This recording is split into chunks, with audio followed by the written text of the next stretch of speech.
Welcome বন্ধুরা, আমার YouTube চ্যানেলে আপনাদের সবাইকে অনেক অনেক অভিনন্দন। বন্ধুরা, আজকে আমরা একটা রেসিপি নিয়ে এসেছি, যে অনুষ্ঠানের রেসিপি। এটা হচ্ছে মটন কষা। তো কিভাবে মটন কষা হচ্ছে তো আপনাদের দেখাবো, অনুষ্ঠানের মটন কষা। তো চলুন গিয়ে দেখি। আমরা তেল গরম করে পেঁয়াজটা ছেড়ে দিয়েছি। এখন পেঁয়াজটা লাল করে ভাজবো। সব কিছু মশলা দেওয়া হয়ে গেছে।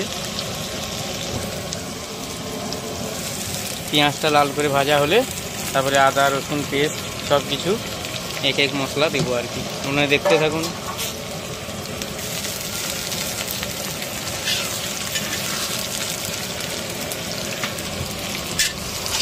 পেঁয়াজটা ভাজা হয়ে এসছে, মশলাটা দেবো।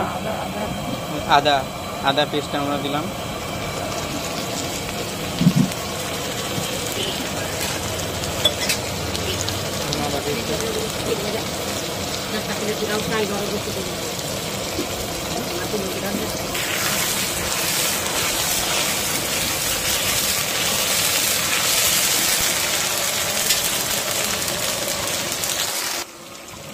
এখন রসুনের পেস্টটা দিলাম বন্ধুরা।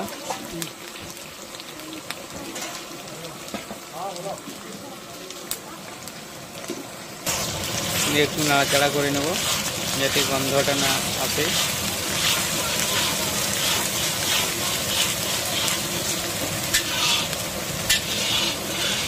এবারে একটু ভালো করে ভেজে নেব।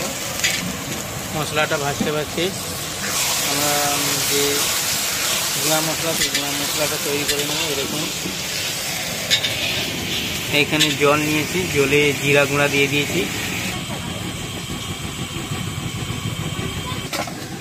হলুদ গুঁড়া দিলাম, তারপরে লঙ্কা গুঁড়া দিলাম। এটা কাশ্মীর লঙ্কাটা, এটা রং হয়। এখানে সব রকম মশলা দিয়ে দিলাম। এবার মিক্স করে দেবো। দেখুন আমাদের পেস্টটা হয়ে গেছে, মশলার পেস্টটা।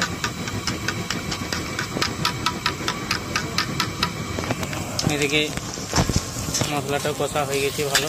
আদা পেঁয়াজ রসুন রান্নাটাও কেটে গেছে। এবার আমরা যে পেস্টটা করে রাখছিলাম সেই পেস্টটা দিয়ে দিলাম এরকম। তারপরে ভালো করে নাড়াচাড়া করে নেব।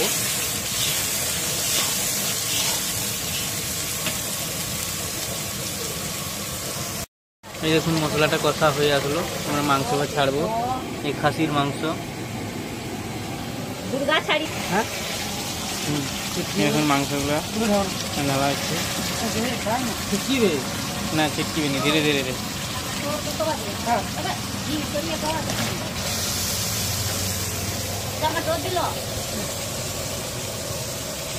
এটা মিস্ত্রি,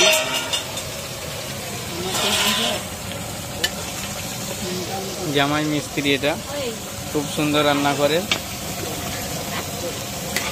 এখন মাংসটাকে এখন ভালো করে নাড়াচাড়া করবো। এই দেখুন মাংসগুলো নাড়াচাড়া করা হয়ে গেছে। এখন একটু সিদ্ধ হবে, জলটা মরবে। আপনারা দেখতে থাকুন, একদম স্কিপ করবেন না।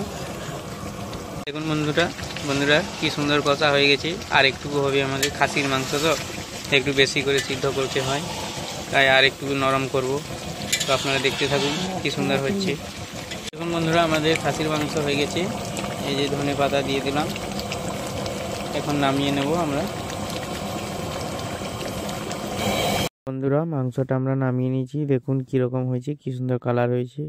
তো বন্ধুরা যারা এখনও আমার চ্যানেলটি সাবস্ক্রাইব করেননি, দয়া করে সাবস্ক্রাইব করে দেন।